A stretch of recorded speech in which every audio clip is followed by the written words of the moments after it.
வணக்கம். கோமாளித்தனமாக மாட்டை ஆட்டெல்லாம் கட்டி போட்டு பேசிக்கிட்டு இருக்காரு. என்னங்க இது அரசியல் அப்படின்னு சொல்லிட்டு சீமான் அவர்களுடைய அந்த ஆடு மாடுகளின் மாநாட்டை நிறைய பேர் விமர்சனம் பண்ணியிருந்தாங்க. நிறைய மக்கள் வரவேற்றிருந்தாலும் சிலர் விமர்சனமும் பண்ணியிருந்தாங்க அப்படின்றத நம்மளால் பார்க்க முடியுது. இந்த மாநாடு இப்பொழுது அவசியமாக ஒரு அரசியல் கட்சி வளர்ச்சி நோக்கி நகரணும், அதாவது இண்டஸ்ட்ரியல் சிப்காட்டை கொண்டு வரணும், தொழிற்சாலையை அந்த மாதிரியான ஒரு வளர்ச்சியை நோக்கி நகரத்தை விட்டுட்டு ஆடு மாடை மேய்க்கணும் அப்படின்றதெல்லாம் ஒரு நல்லா இருக்குமா, அது இளைஞர்களை கவருமா அப்படின்லாம் நிறைய பேர் டிபேட் பண்ணிகிட்டு இருக்காங்க. ஸோ இந்த மாநாடு எப்படி போய் மக்கள்கிட்ட சேர்ந்துருக்கு, எப்படி இதை நம்ம அணுகணும் அப்படின்றது தொடர்பாக இந்த வீடியோவில் நம்ம பார்த்துடலாம். சீமான் அவர்கள் ஆடு மாடுகளின் மாநாட்டை மதுரையில் நடத்தியிருந்தார். அது அறிவிக்கப்பட்ட பொழுதே விமர்சனமாக மாறி இருந்தது. ஏதோ 3000 மாடுகளை கட்டி போட்டு அது முன்னாடி நின்று பேசிக்கிட்டு இருப்பாராம், என்னங்க இதெல்லாம் அரசியல் அப்படின்னு நிறைய பேர் பேசிக்கிட்டு இருந்தாங்க. அதற்கு முன்பாக, இந்த மாநாட்டுக்கு முன்பாக சீமான் அவர்கள் கல்லிறக்கும் ஆர்ப்பாட்டத்தையும் நடத்தியிருந்தார். அதுவுமே நல்ல வரவேற்பு பெற்றிருந்தது. கிட்டத்தட்ட ஒரு 60 வயசு ஆக பொழுது சீமானுக்கு. இப்பொழுது பனைமரத்தில் ஏறி கல் இறக்குறாரு அப்படின்னா அவருடைய வலிமையை பாருங்கள். அது மட்டும் இல்லாமல் மக்களுக்காக நிற்கக்கூடிய ஒரு தலைவராகவும் சீமான் இருக்காரு அப்படின்லாம் சொன்னாங்க. இன்னும் விமர்சனமும் பண்ணாங்க. இப்பொழுது ஆடு மாடுகளின் மாநாடு இதையுமே அப்படிதான் விமர்சனம் பண்ணுறாங்க. என்னங்க இது இது இது கோமாளித்தனமாக ஏதோ மாட்டெல்லாம் கட்டி போட்டு பேசிக்கிட்டு இருக்காரு அப்படின்னு ஒரு பக்கம். இன்னொரு பக்கம் என்ன பண்ணுறாங்க அப்படின்னு பார்த்தீங்கன்னா, இது ஒரு சாதி ஓட்டுகளை வாங்க சீமான் அவர்கள் இப்படி பண்ணிக்கிட்டு இருக்காரு அப்படின்லாம் ஒரு பக்கம். இந்த மாதிரியான விமர்சனங்கள்லாம் எப்பொழுதும் சீமானை விமர்சிப்பாங்க இல்லையா, அவங்க இப்பொழுதும் சீமான் அவர்களை விமர்சிச்சிருக்காங்க. ஆனால் சீமான் அவர்கள் இது எதையுமே கண்டுக்காமல் அடுத்தடுத்த பயணங்களை நோக்கி நகர்ந்துக்கிட்டே இருக்காரு. இந்த மாநாடு மக்களிடையே இம்பாக்ட் ஏற்படுத்தியிருக்கா அப்படின்னு கேட்டிங்கன்னா, கண்டிப்பாக இம்பாக்ட் ஏற்படுத்தியிருக்கு. இம்பாக்ட் ஏற்படுத்தலை அப்படின்னா அரசியல் கட்சி தலைவர்கள் அல்லது ஒரு கட்சியினுடைய 2ஆம் கட்ட தலைவர்கள்லாம் அதை பற்றி பேச வேண்டிய அவசியமே கிடையாது. நிறைய கட்சியினுடைய 2ஆம் கட்ட தலைவர்கள்லாம் சீமான் அவர்களுடைய இந்த ஆடு மாடுகளின் மாநாட்டை விமர்சனம் பண்ணிக்கிட்டு இருக்காங்க. அப்படி பார்க்கும்பொழுது இந்த மாநாடானது மக்களிடையே போய் சேர்ந்துருக்கு, வரவேற்பு பெற்றிருக்கா, எதிர்ப்பு பெற்றிருக்கா அப்படின்றத விட இந்த மாநாடு அப்படின்றது மக்களிடையே போய் சேர்ந்துருக்கு அப்படின்றத நம்மளால் இங்கே பார்க்க முடியுது. அதனால தான் நிறைய சீமானை எதிர்க்கக்கூடிய கட்சிகள் இந்த விஷயத்தை அப்போஸ் பண்ணுறாங்க, எதிர்த்து பேசிக்கிட்டு இருக்காங்க அப்படின்றது நம்மளால் பார்க்க முடியுது. நிறைய கட்சிகள், ஆண்ட கட்சிகள், ஆளும் கட்சிகள், இவங்க கூட கூட்டணி வச்ச கட்சிகள், இவங்க எல்லாருக்கிட்டையுமே அதிகாரம் இருந்திருக்கும், அதிகாரம் இருக்கும், பணபலம் இருக்கும், படைபலம் இருக்கும், ஏதாவது ஒரு இருக்கும். இவங்க இதன் மூலியமாக மக்களை போலரைசேஷன் பண்ணுவாங்க, மக்களை ஒன்று திட்டுவாங்க, அதன் மூலியமாக வாக்காக மாற்றுவாங்க. இப்படியான நடைமுறைகளை அவங்க மேற்கொண்டுட்டு இருக்காங்க. ஆனால் சீமான் அவர்கள்கிட்ட அதிகாரம் இருந்ததும் இல்லை, இப்பொழுது கரண்ட்லேயும் அவர்கிட்ட அதிகாரம் இல்லை, பணமும் அவர்கிட்ட இல்லை, பெரிய அளவில் படையும் இல்லை. இப்போதோடு தான் சேர்ந்துக்கிட்டு இருக்கு. 8% ஓட்டு வாங்கியிருக்காரு. அங்கீகரிக்கப்பட்ட கட்சியாக, மாநில கட்சியாக மாறியிருக்காரு. ஸோ பெரிய அளவில் நம்ம சொல்லிக்கிற மாதிரி திமுக, அதிமுக அல்லது பாட்டாளி மக்கள் கட்சி, விசிக போன்ற அந்த மாதிரியான பணமோ அல்லது பெரிய படையோ அல்லது அதிகாரம் இருக்கவங்களுடைய ஆதரவோ அப்படின்னா எதுவுமே சீமான் அவர்கள் கிடையாது.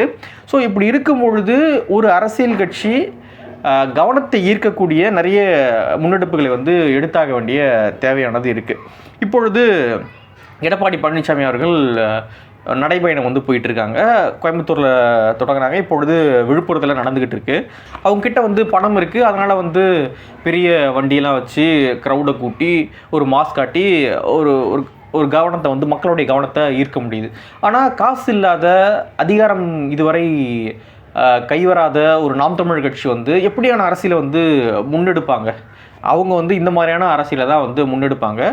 ஒரு பக்கம் நம்ம எடுக்கக்கூடிய அரசியல் அறிவுபூர்வமானதாகவும் இருக்கணும், அதே சமயத்தில் அந்த அரசியல் கொஞ்சம் வித்தியாசமாகவும் இருக்கணும். இப்போது இப்படி இருந்தால் மட்டும்தான் மக்களிடையே நம்மளுடைய புதுமையான அரசியலானது போய் சேரும்.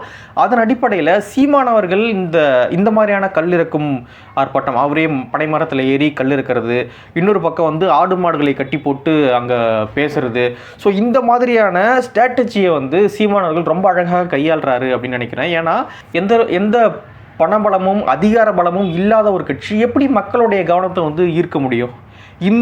இவ்வளோ கட்சிகள் இங்கே இருக்காங்க, எல்லா அதிகாரத்தோட எல்லா பலத்தோட இவ்வளோ கட்சிகள் இங்கே இயங்கிட்டு இருக்கும் பொழுது ஒன்றுமே இல்லாமல் தனித்து ஒரு கட்சி வந்து மக்களுடைய கவனத்தை எப்படி ஈர்க்க முடியும்? இப்படியான வித்தியாசமான போராட்டங்கள் மூலியமாக தான் மக்களுடைய கவனத்தை ஈர்க்க முடியும். இது வந்து நிறைய பேர் கோமாளித்தனமானது, ஆட்டமாட்டெல்லாம் கட்டி போட்டு பேசிக்கிட்டு இருக்காரு. ஸோ அந்த மாதிரிலாம் விமர்சனம் பண்ணுறாங்க. ஸோ அவங்களுக்கு வந்து அரசியல் ஈஸியாக இருக்குது. ஏன்னா வந்து அவங்க அதிகாரத்தில் இருக்காங்க, அல்லது அதிகாரத்தில் இருக்கிறவங்க கூட நெருக்கமாக இருக்காங்க. ஸோ அவங்களுக்கு அரசியல் பண்ணுறது ஈஸியாக இருக்குது. அதனால் அவங்க வந்து ரொம்ப ஈஸியாக சீமான் அவர்களை விமர்சனம் பண்ணுறாங்க. ஆனால் சீமான் அவர்களுக்கு அரசியல் ஈஸி இல்லை. ஏன்னா நான் முன்னாடி சொன்ன மாதிரி தான், எதுலையுமே அவர் வந்து பணம் இல்லை, அதிகாரம் இல்லை, எதுலையுமே இல்லாத பொழுது அவருக்கான அரசியல் அப்படின்றது ஈஸி இல்லை. ஸோ அவர் வந்து நேர்மையான அரசியலையும் செய்யணும், நல்ல அரசியலையும் செய்யணும், அது கொஞ்சம் வித்தியாசமாகவும் இருக்கணும் அப்படின்றது வந்து அவருடைய பார்வையாக இருக்குது. ஸோ சீமான் அவர்கள் இன்னும் நிறைய இது போன்ற ஆர்ப்பாட்டங்களை வந்து மாநாடுகளை வந்து மேற்கொள்வார் அப்படின்னு தான் வந்து பார்க்கப்படுது. இன்னொரு குற்றச்சாட்டு என்ன வைக்கிறாங்க அப்படின்னு பார்த்தீங்கன்னா, சீமான் அவர்கள் சாதியை வந்து முன்னிறுத்தி சாதியினுடைய வாக்குகளை கவரும் விதமாக ஒரு ஆர்ப்பாட்டத்தை நடத்துகிறாரு. முன்னாடி கல்லுக்கு ஆர்ப்பாட்டம் நடத்துறது அப்படின்றது நாடார் சாதியை முன்னிறுத்தி நடத்துகிறாரு. அடுத்தது வந்து இப்பொழுது ஆடு மாடுகள் மாநாடு நடத்தியிருக்கிறது வந்து யாதவர் சமூகம், அந்த கோனார் சமூகம்னு சொல்லப்படக்கூடிய அந்த சமூகத்தை வந்து முன்னிறுத்தி நடத்தியிருக்காரு. இப்படிலாம் வந்து அவர் மீது குற்றச்சாட்டுகளை நிறைய பேர் வந்து சொல்லிக்கிட்டு இருக்காங்க. வழக்கம் போல் சொல்கிறவங்க வந்து சொல்லிக்கிட்டு இருக்காங்க. ஸோ சீமான் அவர்கள் அப்படி நடத்தினாரா அப்படின்னு கேட்டிங்கன்னா, அது பார்க்குற அளவுக்கு அப்படி நடத்தலை. அவர் வந்து ஒரு சாதியை முன்னிறுத்தி தான் ஒரு ஆர்ப்பாட்டத்தை மேற்கொள்கிறாரு அப்படின்றது வந்து முழுவதுமாக ஒரு புலம்பல் அப்படின்னு தான் வந்து நான் பார்க்குறேன். இந்த மாநாட்டையுமே வந்து இந்த ஆடு மாடுகளின் மாநாட்டையுமே வந்து அப்படி தான் சொல்லியிருந்தாங்க. இது வந்து ஒரு சமூகத்தை முன்னிறுத்தி சீமான் அவர்கள் இப்படி செய்கிறார் அப்படின்னு சொல்லிட்டு. சீமான் அவர்கள் அப்படி செய்கிறார் அப்படின்றது இன்னொரு பக்கம். என்னுடைய பார்வையில் அவர் அப்படி செய்யலை அப்படின்னு தான். ஏன்னா வந்து நிறைய விஷயங்களை அவர் முன்னெடுத்துக்கிட்டே இருக்காரு. அதுக்கு அவங்க ஒரு விஷயத்தை வந்து கற்பிக்கிறாங்க அப்படின்னு தான் நான் பார்க்குறேன். ஆனால் அப்படி செய்கிறதுலேயே ஒன்றும் தவறு இல்லைன்னு நினைக்கிறேன். ஏன்னா இங்கே இருக்கக்கூடிய பாலிடிக்ஸ் என்னவா இருக்குது, இதுக்குள்ளே இருந்து தான் நம்ம இன்னொரு புது பாலிடிக்ஸை வந்து கொண்டு வர முடியும். ஏன்னா இங்கே இருக்கக்கூடிய கட்சிகள் வந்து சாதியை அடிப்படையாக கொண்டு தான் இயங்கிட்டு இருக்காங்க. எங்கே பெரும்பான்மையாக இருக்கோ அந்த இடத்துல தான் ஒரு சமூகத்தை வந்து நிறுத்துகிறாங்க. அவங்களுடைய முன்னணி தலைவர்கள் அந்தந்த சாதி சங்க மாநாட்டில் வந்து கலந்துக்கிறாங்க, சாதிகளுடைய பெருமைகளை பேசுகிறாங்க, நம்ம சாதின்னு சொல்லுங்கள், நம்ம ஆட்சிக்கு வந்தோடனே உங்களுக்கு செஞ்சு கொடுக்கணும் அப்படின்றாங்க. ஸோ இப்படியாக இருக்கும் பொழுது மக்களை வந்து சாதியாக பிரித்து வச்சிருக்கும் பொழுது தமிழர் என்ற ஒரு அடையாளத்தோடு மக்களை வந்து ஒன்று திரட்டணும், நல்ல ஒரு அரசியலை வந்து மக்கள் பார்க்கணும் அப்படின்ற அடிப்படையில் நம்ம ஒரு விஷயத்தை பண்ணணும் அப்படின்னா இதுக்குள்ளே இருந்து தான் வந்து பண்ண முடியும். அதனால் வந்து சீமான் அவர்கள் செய்கிறாரா செய்யலையான்றது வேறு டாபிக். ஆனால் அப்படி செஞ்சாலுமே அதில் வந்து வேறு வழியில் செஞ்சு தான் ஆகணும் அப்படின்றதான் என்னுடைய பார்வையாக இருக்குது. அது சீமான் அவர்கள் செய்கிறாரா செய்யலையா அப்படின்றதெல்லாம் வேறு. ஏன்னா இங்கே இவ்வளோ நாளாக அப்படியான அரசியல் பண்ணிக்கிட்டு இருக்கவங்கள நம்மளை கேள்வி கேட்காம விட்டுட்டு இப்பொழுது வந்து சீமான சாதியை வச்சு அரசியல் பண்ணுறாரு, சீமான் வந்து அதை பண்ணுறாரு, சீமான் வந்து சாதியை டார்கெட் பண்ணுறாரு. ஏங்க இவ்வளோ நாள் அதை தாங்க பண்ணிக்கிட்டு இருக்காங்க. கிட்டத்தட்ட வந்து 50 ஆண்டுகளாக வந்து தமிழ்நாட்டில் எப்படி அரசியல் நடந்துக்கிட்டு இருக்குது? சாதியை முன்னிறுத்தி தான் அரசியல் நடக்குது. ஸோ அது இல்லைன்னு மறுத்துற முடியுமா? இந்த விமர்சனம் பண்ணுறவங்களாம் இல்லைன்னு மறுத்துற முடியுமா? அப்படி பண்ணாமல் அவங்கள வந்து விமர்சனம் பண்ணாமல் சீமான் அவர்களை வந்து இன்னைக்கு அவர் பண்ணிட்டாரு, தமிழ்நாடே வந்து குடி முழுக போகுது அப்படின்ற அளவுக்கு வந்து பில்டப்பை போட்டுக்கிட்டு இருக்காங்க.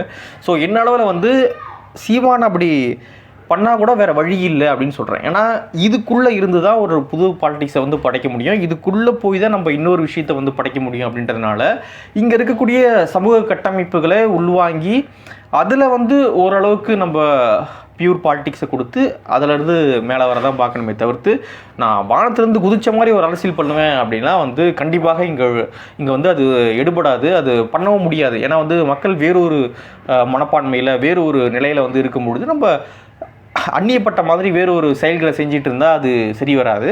ஸோ சீமான் அவர்கள் அப்படி செஞ்சாலும் சாதியை முன்னிறுத்தி சில நடவடிக்கைகளை செஞ்சாலும் வேறு வழி இல்லை, அது செஞ்சு தான் ஆகணும் அப்படின்றது என்னுடைய பார்வை. நாம் தமிழர் கட்சியினுடைய அந்த ஆடு மாடுகளின் மாநாட்டில் வந்து 15 தீர்மானத்தை வந்து கொண்டு வந்திருந்தாங்க. அந்த தீர்மானம் பற்றியோ அல்லது அந்த மீட்டிங்கில் பேசப்பட்ட விஷயங்கள் குறித்தோ வந்து இங்கே யாரும் விவாதிக்க தயாராக இல்லை. அந்த மாநாட்டுக்கு உள்நோக்கம் கற்பித்து நிறைய விஷயங்களை பேச தான் வந்து இங்கெல்லாம் ரெடியாக இருக்காங்க. ஏன்னா இந்த மாநாடு மக்களிடையே ஒரு இம்பேக்டை ஏற்படுத்தியிருக்கு. அது நெகட்டிவா பாசிட்டிவா அப்படின்றதெல்லாம் வேறு பக்கம். ஆனால் மக்களிடையே ஒரு பேசுபொருளை ஏற்படுத்தியிருக்கு அப்படின்றதில் மாற்று கருத்து இல்லை. அதனால் அதை வந்து உடைக்கணும் அப்படின்ற விதத்தில் வந்து நிறைய அரசியல் கட்சியினுடைய தலைவர்கள்லாம் வந்து பேசிக்கிட்டு இருக்காங்க. அது ஒரு பக்கம் இருக்க, அந்த மாநாட்டில் வந்து 15 தீர்மானங்களை வந்து கொண்டு வந்திருந்தாங்க. ஸோ அந்த தீர்மானங்கள் பற்றி நம்ம முதல்ல விவாதிக்கணும் அப்படின்னு நினைக்கிறேன். ஏன்னா தீர்மானங்களை பற்றி யாருமே பேசாமல் இருக்காங்க. 12வது தீர்மானம் நினைக்கிறேன். அது என்ன சொல்கிறாங்க அப்படின்னா, தமிழ்நாட்டில் அழிந்து வரும் எருமை வளர்ப்பை மீட்டெடுக்க எருமை பாலுக்கு சிறப்பு கொள்முதல் விலை நிர்ணயம் செய்ய வேண்டும் அப்படின்னு வந்து சொல்கிறாங்க. முன்னாடியெல்லாம் வந்து கிராமங்களில் நிறைய பேர் வந்து நிறைய வீட்டில் எப்படி பசுமாடு வச்சுருக்காங்களோ அதே போல் வந்து எருமை மாடும் வந்து வச்சுருந்தாங்க. ஆனால் இப்பொழுது நீங்கள் கிராமத்துக்குள்ளே போனீங்க அப்படின்னா எருமை மாடே வந்து இல்லை. எருமை மாடு வச்சுருக்கிறது ஒரு இழிவோ ஒரு ஒரு அது ஒரு சரியான ஒரு இதில் ஒரு இழிவானது அப்படின்ற மாதிரி ஒரு மனப்பான்மையில் மக்கள் இப்பொழுது இருக்காங்க. பசுமாடே நிறைய வீட்டில் வந்து அழிஞ்சு போச்சு. அது எங்கேயோ ரேராக தான் வச்சுருக்காங்கன்னு வச்சுங்களேன். கிராமத்துக்குள்ளே போனாலே வந்து இப்பொழுது எருமை மாடெலாம் வந்து பார்க்க முடியறதில்ல. அந்த விஷயத்தை வந்து சீமான் அவர்கள் சொல்கிறாங்க. எருமை மாடனுடைய அந்த இனமானது அழிஞ்சிக்கிட்டு இருக்குது. அதை வந்து ஊக்குவிக்கணும் அப்படின்னா அந்த பாலுக்கான கொள்முதல் விலையை வந்து உயர்த்தணும் அப்படின்ற ஒரு விஷயத்தை வந்து சீமான் அவர்கள் பேசியிருக்காங்க. இது வந்து முட்டாள்தனமானது, இந்த ஆடு மாடை கட்டி போட்டு பேசுகிறாரு அப்படின்னு ஒரு குரூப் பேசிக்கிட்டு இருக்காங்கன்னு வச்சுங்களேன். ஆனால் இந்தியா தான் அதிகமான மாட்டுக்கறி ஏற்றுமதியை செய்கிறாங்க. அதுவும் வந்து எருமை மாட்டுக்கறியை தான் அதிகமாக ஏற்றுமதி செய்கிறாங்க. ஒரு பொருளாதாரமானது அதுக்குள்ளே அடங்கியிருக்குன்னு வச்சுங்களேன். ஆனால் இதை பற்றி பேசாமல் எருமை மாடு வளர்க்குறது முட்டாள்தனம், பசுமாடுக்கு என்ன மாநாடு கிடக்குது, ஆட்டுக்கு என்ன உரிமை கிடக்குது இப்படின்னு பேசுகிறானே தவிர இதுக்குள்ளே இருக்கிற பொருளாதாரத்தை பார்க்குறது கிடையாது. ஆனால் யார் பார்க்கணுமோ அவங்க கரெக்டாக பார்த்து அதெல்லாம் ஏற்றுமதி பண்ணுறது, அந்த பாலை கொண்டு போகிறது, அந்த அந்த பொருளாதாரம் ஒன்று இருக்கு இல்லையா, அது யார் பார்க்கணும் பார்த்துக்கிட்டு இருக்காங்க.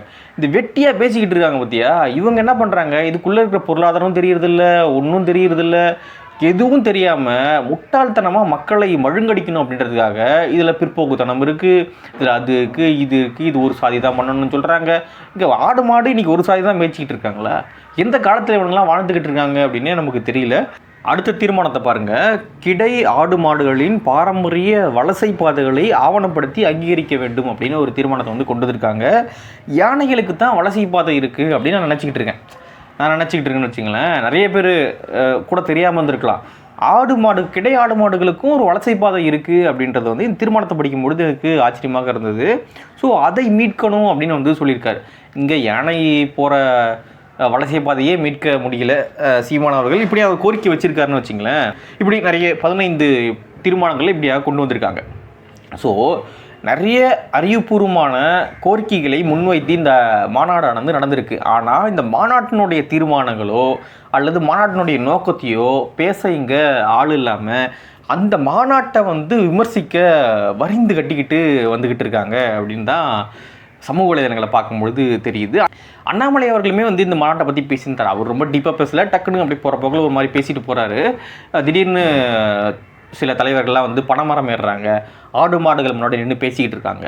ஏன்னா வேறு வழி இல்லை, தீவிரமான அரசியலை வந்து மக்கள் விரும்புகிறாங்க அப்படின்ற மாதிரி அவர் பேசுகிறார்.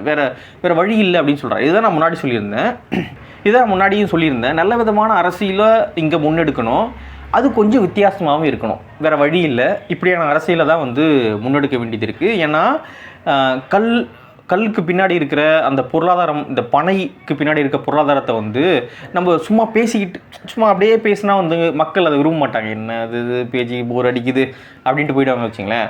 ஸோ பனைமரம் ஏறுறார் சீமான் அப்படின்னும் பொழுது ஒரு கவனத்தையும் இருக்கும். அங்கே சீமான் அவர்கள் பேசுகிற 2 வார்த்தை ஒரு 4 மக்களை போய் சேருன்னு வச்சுங்களேன். ஸோ இப்படியாகத்தான் மக்களுடைய கவனத்தை ஈர்க்க வேண்டியது இருக்குது. அதே போல் தான் இந்த ஆடு மாடுகளுடைய மாநாடு. இப்போ இதுக்கு வலசை பாதை இருக்குங்க, சிப்காட்டுக்கு வந்து மேய்ச்சல் நிலத்தை ஒதுக்கக்கூடாதுங்க, கிடை ஆடு மாடு வளர்ப்போருக்கு தனி உரிமையை வந்து வழங்கணுங்க, அவங்களுக்கு அடையாள அட்டை வழங்கணுங்க, இதெல்லாம் சொல்கிறாங்க இல்லையா. ஸோ இது நார்மலாக சொன்னால் யாருக்கும் புரியாது. ஸோ இப்படி அட்டென்ஷனை வந்து கிரியேட் பண்ணி தான் சில விஷயங்களை வந்து கொண்டு போக வேண்டியது இருக்குது. ஏன்னா இன்றைக்கி மக்கள் எப்படி இருக்காங்க அப்படின்றது நிறைய பேருக்கு தெரியும். அரசியலே வேணாம், அது ஒரு சாக்கடை, குடும்பத்துக்குள்ளே எதுக்கு அரசியல் அப்படின்னு நிறைய பேர் வந்து பேசிக்கிட்டு இருப்பாங்க. அந்த அரசியல் அப்படின்ற போதே அவங்க ஒரு ஓவாமையோட பார்க்குற வழக்கம் தான் இப்பொழுது அதிகமாகிட்டு இருக்குது. அப்படி இருக்கும் பொழுது நல்ல அரசியலையும் முன்னெடுக்கணும், அது வித்தியாசமான பாதையாகவும் இருக்கணும், மக்களிடையே கொண்டு போய் சேர்க்குற மாதிரி இருக்கணும். அப்படின்னா இது மாதிரியான நடவடிக்கைகளை மேற்கொள்ள வேண்டிய ஒரு அவசியமானது இருக்குது. ஸோ சீமான் அவர்கள் தொடர்ச்சியாக இப்படியான விஷயங்களை முன்னெடுக்கணும் அப்படின்னு வந்து நான் நினைக்கிறேன். நிறைய பேர் இந்த விஷயங்களை வந்து வரவேற்கிறாங்க, சிலர் வந்து விமர்சனம் பண்ணுறாங்க. ஸோ அது அவங்களுடைய உரிமை. இதுக்குள்ளே இருக்கிற பாலிடிக்ஸை புரிஞ்சிக்காமல் நாமும் அவங்க கூட சேர்ந்து விமர்சனம் பண்ணுறது ஒரு சரியான போக்காக இருக்காது அப்படின்றதுனால தான் இந்த வீடியோ வந்து இப்பொழுது நான் பதிவு பண்ணிகிட்டு இருக்கேன். ஸோ உங்களுடைய கருத்து என்ன அப்படின்றத கீழே கமெண்ட்டில் பதிவு பண்ணுங்கள். நன்றி.